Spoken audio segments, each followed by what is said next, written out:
Selamat pagi anak-anak semua. Pagi, Pak. Sebelumnya anak-anak di sini sekalian ada yang udah pernah kenal Bapak belum? Belum, Pak. Belum. Baiklah, Bapak akan menggunakan diri terlebih dahulu. Nama Bapak Alfonso Dian Sumapea, mahasiswa dari UMSU.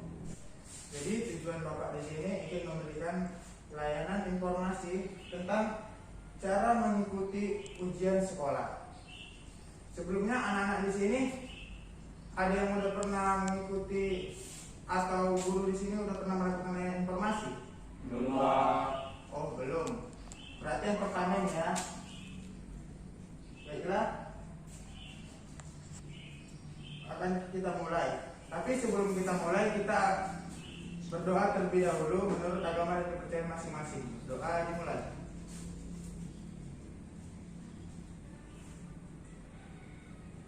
Doa selesai.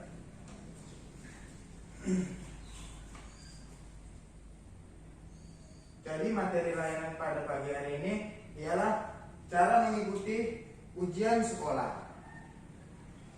Ada yang udah tahu bagaimana cara persiapan-persiapan yang dilakukan sebelum ujian sekolah? Belum, Pak. Belum. Baiklah, di sini Bapak akan menjelaskan bagaimana apa saja persiapan yang dilakukan sebelum ujian sekolah. Sebelum ujian sekolah, yang pertama tingkatkan kualitas belajar. Kamu harus meningkatkan kualitas belajar supaya ketika nanti ujian kamu mampu dan menjawab apa yang sedang diuji dalam soal tersebut. Yang kedua itu susunlah jadwal belajar khusus sekolah. Susunlah jadwal belajar yang tepat untuk menghadapi ujian nasional. Buatlah sebuah jadwal di mana kamu bisa memiliki waktu khusus untuk belajar soal-soal ujian nasional. Ikuti jadwal tersebut sebagai panduan untuk mengatur harianmu. Yang ketiga ialah ikuti program dari sekolah. Setiap sekolah pasti menginginkan siswa bisa mendapat nilai yang ujian nasional yang terbaik. Karena itulah sekolah-sekolah biasanya mengadakan persiapan sebelum ujian nasional. Misalnya memanfaatkan fasilitas seperti di sekolah. Dan yang keempat, perbanyak latihan soal. Sebelum menghadapi ujian nasional, lihatlah dirimu dengan cara memperbanyak latihan soal dan kerjakan. Semakin banyak latihan soal yang kamu kerjakan, maka kamu semakin bisa menghadapi ujian tersebut. Ikuti tryout. Biasanya menjelang ujian nasional, banyak tempat mengadakan tryout, termasuk di sekolah dan lembaga bimbingan belajar. Kamu bisa mengikuti tryout dan ujian sebisa mungkin untuk melatih kemampuanmu. Yang keenam itu ada yang namanya jaga pola makan. Pastikan kamu menjaga pola makanmu sebelum melakukan ujian nasional agar tetap sehat sebelum menghadapi ujian. Makanlah banyak sayur dan buah supaya tubuhmu fit hingga sampai ujian tiba.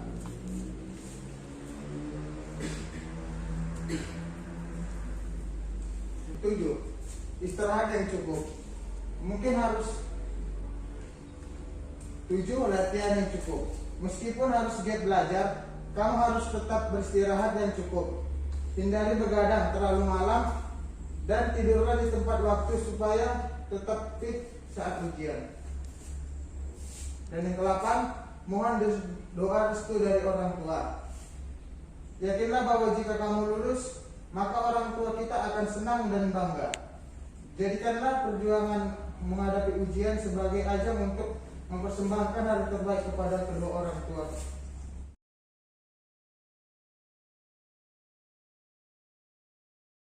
Bahaya dan dampak dari rokok. Rokok adalah zat dari kertas berukuran panjang 70 hingga 200 mm. Bervariasi tergantung negara. Dengan diameter 10 cm yang berisi daun-daun tembakau yang telah dicacah dan dibakar. Dan salah satu ujungnya dibakar mengeluarkan asap. Dapat dihirup dari mulut pada ujung lainnya. Rokok biasanya dijual di dalam bungkusan berbentuk korek atau kotak atau kemasan. Kertas yang dapat dimasukkan dengan mudah ke dalam kantong. Semenjak beberapa tahun terakhir, bungkusan-bungkusan tersebut juga pada umumnya disertakan dengan pesan kesehatan yang memperingatkan perokok akan adanya kesehatan yang dapat ditimbulkan. Misalnya yang pertama itu kanker dan paru-paru dan penyakit jantung. Ada beberapa banyak bentuk rokok yang diantaranya yang pertamanya itu rokok kretek atau batangan, yaitu tembakau yang dibungkus serta adanya kretek dan filter. Dan yang kedua itu ada rokok cerutu, yaitu jenis rokok dengan tembakau murni untuk bentuk lembaran. Yang ketiga, rokok atau rokok pipa, yaitu rokok yang tembakau langsung dimasukkan ke dalam pipa atau lalu dibakar. Yang keempat, rokok sisa, yaitu rokok yang lebih dikenal dengan rokok Arab, tembakaunya dicampur dengan buah-buahan. Dan yang kelima, rokok sahur, yaitu tembakau yang langsung dihisap dan dicampur daun sirih, kapur dan pinang. Yang keenam, rokok kunyah atau permen, yaitu rokok tembakau yang dihisap seperti permen. Dan rokok yang terakhir ada rokok elektrik, yaitu sebuah inovasi baru dari bentuk rokok tradisional menjadi rokok modern. Dan yang kemudian ada jenis-jenis perokok. Yang pertama itu ada namanya perokok aktif. Bagi anak-anak sini ada yang udah tahu apa itu perokok aktif? Baiklah, perokok aktif ialah mereka yang telah terbiasa nyata menghisap rokok dan menggantungkan diri akibatnya. Jenis-jenis rokok. Yang pertama itu ada perokok aktif. Mereka yang telah terbiasa dan nyata menghisap rokok yang menggantungkan diri. Yang kedua itu ada perokok pasif. Mereka yang sebenarnya tidak merokok, namun karena adanya orang lain, mereka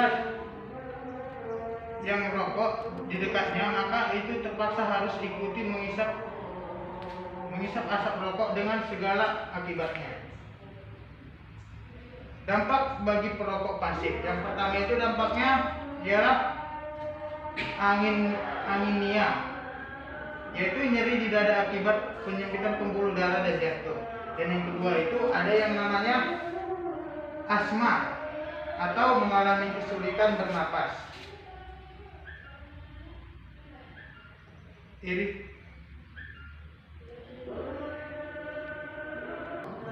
Berdasarkan jumlahnya, tipe perokok itu terbagi menjadi 3, yaitu ada namanya perokok ringan. Apa itu perokok ringan? Perokok ringan itu ialah yang menghabiskan sekitar 1 sampai 10 batang rokok per hari. Sedangkan ada yang namanya perokok sedang. Perokok sedang itu yang menghabiskan sekitar 10 sampai 20 batang per hari. Sedangkan perokok berat yaitu orang yang menghabiskan lebih dari 20 batang per hari. Dan yang kedua ialah zat-zat yang terkandung dalam rokok. Yang pertama itu ada nikotin. Zat nikotin ini yang menyebabkan zat candu. Pengaruhnya bagi tubuh manusia itu yang pertama dapat menyebabkan kecanduan, ketergantungan dan merusak jaringan otak. Yang kedua menyebabkan darah cepat membeku, dan yang ketiga mengeraskan dinding arteri. Yang kedua ada namanya zatnya dalam rokok tar. Bahan dasar dari aspal yang dapat menempel di paru-paru, yang menimbulkan intisari bahkan kanker. Pengaruhnya bagi tubuh manusia, yang pertama itu membunuh sel dan saluran darah, meningkatkan produksi lendir dan paru-paru, dan yang terakhir menyebabkan kanker paru-paru. Dan yang ketiga ada namanya zat karbon monoksida, gas yang bisa menimbulkan penyakit jantung karena ini bisa mengakibatkan oksigen dalam tubuh.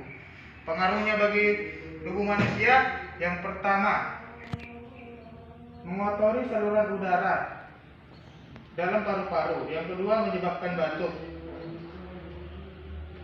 yang ketiga bahaya yang ditimbulkan akibat merokok. Yang pertama itu bisa menyebabkan kanker paru-paru, dan yang kedua itu bisa mengakibatkan kanker kandungan kemih. Kanker kandungan kemih ini pada sekitar 40% bagi perokok. Yang ketiga kanker payudara, dan yang keempat kanker dapat menyebabkan kanker septik, dan yang kelima dapat menyebabkan kanker tenggorokan.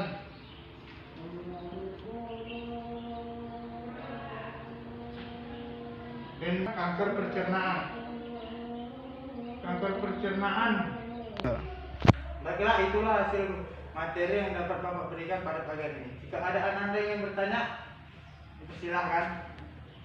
Pak, saya mau bertanya. Ya, silakan.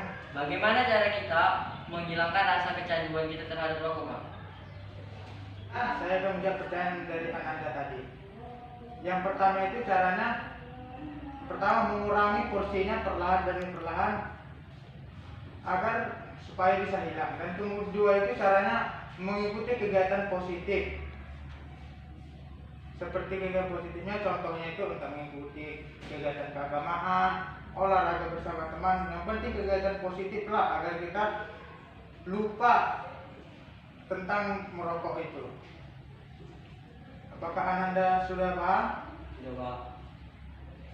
Baiklah, cukup di sini pertemuan pada pagi hari ini. Jika ada kata-kata Bapak yang kurang berkenan, mohon maaf.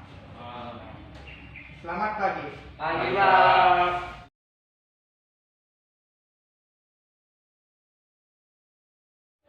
Selamat pagi semuanya. Pagi, Pak. Apa kabar semuanya? Baik, Pak. Sebelum kita memulai kegiatan, alangkah lebih baiknya kita berdoa menurut agama dan kepercayaan masing-masing. Berdoa di dalam hati, berdoa dimulai. Berdoa selesai. Baiklah, sebelum kita memulai kegiatan, alangkah lebih baiknya kita berkenalan terlebih dahulu. Perkenalkan, nama Bapak Alfons Surya Sumapea dari Fakultas Keguruan dan Ilmu Pendidikan, Prodi Bimbingan dan Konseling Angkatan 2017. Oke, sekarang giliran teman-teman untuk memperkenalkan diri. Mulai dari kanan. Perkenalkan, nama saya Kristo Buah. Perkenalkan, nama saya Bayu Widya. Perkenalkan, nama saya Raja Utama. Selanjutnya. Perkenalkan, nama saya Muhammad Evin. Selanjutnya. Perkenalkan, nama saya Ferdi Hardiansyah. Selanjutnya. Perkenalkan, nama saya Denny Munte. Selanjutnya. nama saya Alawi Hasibun. Matikan dulu. Oke, karena kita sudah saling mengenal, kita akan lanjut kepada materinya. Sebelumnya di sini saya akan menjelaskan terlebih dahulu. Hari ini kita akan melakukan bimbingan kelompok dalam bidang karir. Tema bimbingan yang akan kita lakukan yaitu mengenali bakat dan juga minat. Sebelumnya, apakah kalian sudah pernah melakukan bimbingan karir sama guru BK-nya sebelumnya? Belum. Oh, belum pernah. Berarti bimbingan pertama bagi kalian. Jadi hari ini bimbingan pertama kalian untuk materinya yang pertama adalah pengertian dari bakat. Pengertian dari bakat dan lainnya. Sebelumnya apakah ada yang sudah tahu bakat itu apa? Ya, Pak. Ya. Bakat adalah kemampuan. Oke, bagus jawabannya. Baiklah, Bapak akan menjelaskan bakat itu apa. Bakat adalah kemampuan manusia yang diberikan dari Tuhan, yaitu kemampuan dasar yang masih terpendam. Bakat itu merupakan bibit atau bahan yang akan berkembang bila didukung oleh lingkungan. Tuhan menganugerahkan bakat yang dilengkapi dengan minat. Di sini apakah ada yang sudah tahu apa itu minat? Ya Pak, Ya, ini adalah keinginan. ya betul. Sehubungan dengan cara berfungsinya, ada dua jenis bakat. Yang pertama kemampuan pada bidang khusus. Misalnya itu, yang pertama itu musik, melukis, terus bernyanyi, terus bakat public speaking. Seperti itu. Yang keduanya bakat khusus. Sebagai perantara dalam analisis kemampuan teknik arsitek, bakat itu bukan merupakan sifat yang tunggal, melainkan bakat itu sekelompok sifat yang secara bertingkat menurut sebuah bakat. Terus jenis-jenis bakat itu ada 6 jenis. Yang pertama adalah kemampuan intelektual umum, yang kedua kemampuan akademis khusus, yang ketiga kemampuan berpikir kreatif atau produktif, dan juga ada yang keempat kemampuan dalam suatu bidang seni, yang kelima bidang kemampuan dalam suatu bidang lain, yang keenam kemampuan psikososial. Kita akan lanjut ke minat. Minat merupakan kecenderungan seseorang atau rasa suka terhadap sesuatu. Ciri-ciri dari minat yaitu minat dibawa dari sejak lahir, melainkan hadir dalam pelajaran di kemudian hari. Kedua, minat dapat diekspresikan melalui suatu pertanyaan yang menunjukkan bahwa siswa lebih menyukai suatu hal dibandingkan hal yang lainnya. Ada 3 minat. Yang keempat, minat mempunyai segi motivasi perasaan. Yang kelima, siswa memiliki minat terhadap suatu objek, akan cenderung memberikan perhatian yang lebih besar terhadap objek tersebut. Terus di dalam minat itu ada potensi kemampuan, ada juga prestasi. Potensi itu apa? Potensi itu ada juga kemampuan, ada juga prestasi. Potensi merupakan kemampuan yang dimungkinkan dikembangkan. Terus kemampuan merupakan kecakapan yang diperoleh dari latihan-latihan. Prestasi merupakan kemampuan dalam bidang tertentu yang dioptimalkan.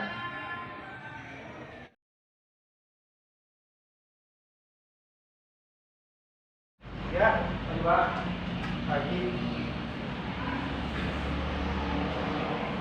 Enak, silakan masuk.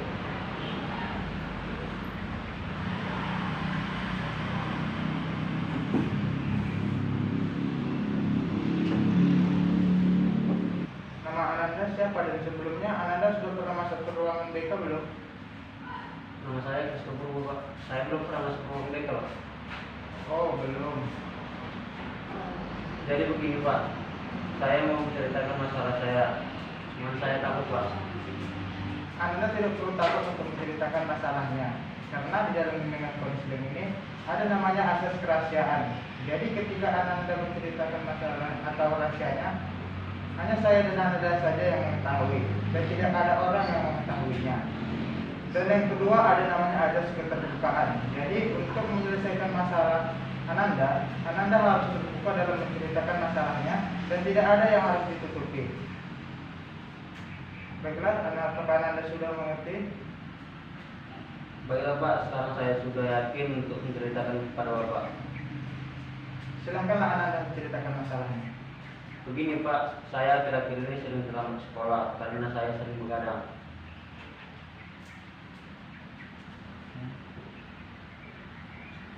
Baiklah, saya sudah mengerti masalah yang sedang Anda hadapi. Dari permasalahan yang sudah Bapak dengarkan, saya sudah mengerti masalah yang sedang Anda hadapi. Dari permasalahan yang sudah Bapak dengarkan, sebaiknya Anda mencoba untuk mengurangi waktu bermain gamenya. Karena yang kita tahu, dampaknya bermain game itu bisa merusak mata dan membuat kita tidak fokus untuk belajar. Memang benar yang Bapak katakan. Selain itu ketika saya bermain HP, kepala saya sering terasa pening dan sakit gitu Pak. Terima kasih Pak karena Bapak sudah menjelaskan dan mendengarkan cerita dari masalah saya. Tidak apa-apa nak, itu memang sudah kewajiban Bapak. Pak, lain kali kalau saya ada masalah saya bisa hubungi lagi ya Pak. Silakan saja nak, dan jangan ragu-ragu datang ke ruangan Bapak kalau ada masalah. Biar Bapak coba bantu untuk selesaikan masalah Anda. Terima kasih ya Pak. Sama-sama nak. Ya. Saya izin pamit Pak karena saya ingin lanjut ke pelajaran yang lain. Oh, masih ada pelajarannya. Ya udah nak, silakan.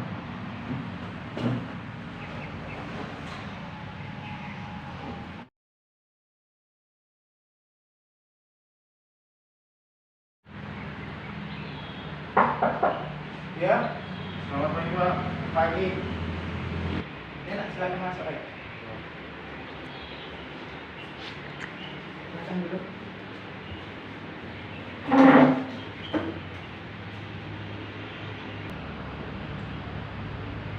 Nama Ananda siapa? Saya dari Deka Putra, Pak. Oh, sebelumnya Ananda sudah pernah masuk ke ruang BK belum? Belum, Pak. Oh, belum. Oh, ternyata Anda belum pernah masuk ke ruangan BK. Ya, Pak. Jadi begini, Pak. Saya mau cerita masalah saya. Saya takut, Pak. Oh, Ananda takut. Ananda. Oh, ternyata Ananda belum pernah masuk ke ruangan BK. Ya, Pak. Jadi begini, saya mau cerita masalah saya. Cuma saya takut, Pak. Oh, Ananda tidak perlu takut untuk menceritakan masalah. Karena di dalam dunia konseling ini ada namanya asas kerahasiaan. Jadi Ananda ketika mau menceritakan masalahnya atau rahasianya, hanya saya dan Ananda saja yang tahu, dan tidak ada orang lain yang mengetahuinya. Dan yang kedua ada namanya asas keterbukaan. Jadi untuk menyelesaikan masalahnya, Ananda harus terbuka dalam menceritakan masalahnya, dan tidak ada yang harus ditutup-tutupi. Baiklah, Pak. Sekarang saya sudah yakin untuk menceritakan masalahnya kepada Bapak. Silakan Ananda untuk menceritakan masalahnya. Begini, Pak. Nah, Begini, Pak. Saya bingung karena SMA mau masuk, mau lanjut kemana. Saya memilih masuk tentara, sedangkan orang tua menyuruh masuk kuliah, Pak. Sedangkan saya tidak suka kuliah. Jadi, Pak, kita kira-kira bagaimana saya meyakinkan orang tua saya agar saya memilih angkatan, Pak. oh, baiklah. Saya mengerti kondisi yang sedang Anda alami sekarang. Bapak menyarankan, coba Anda bicarakan sekali lagi dan berjanji.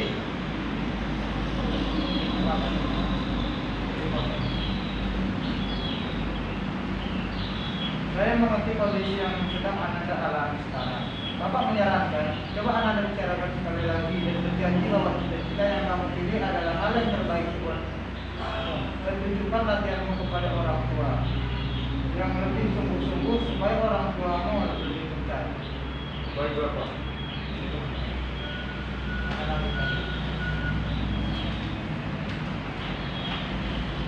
Oh ya.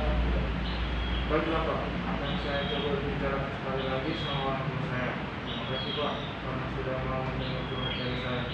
Lain kali kalau ada masalah, saya boleh isi lagi, Pak. Oh boleh nak. Jangan ragu, boleh nak. Jangan ragu-ragu kalau ada masalah dia datang. Boleh nak. Jangan ragu-ragu kalau ada masalah. Datang saja kemari dan tidak perlu takut. Terima kasih, Pak. Saya mau masuk kelas lagi ya, Pak. Oh, masih ada kelas lagi ya? Udah nak, silakan.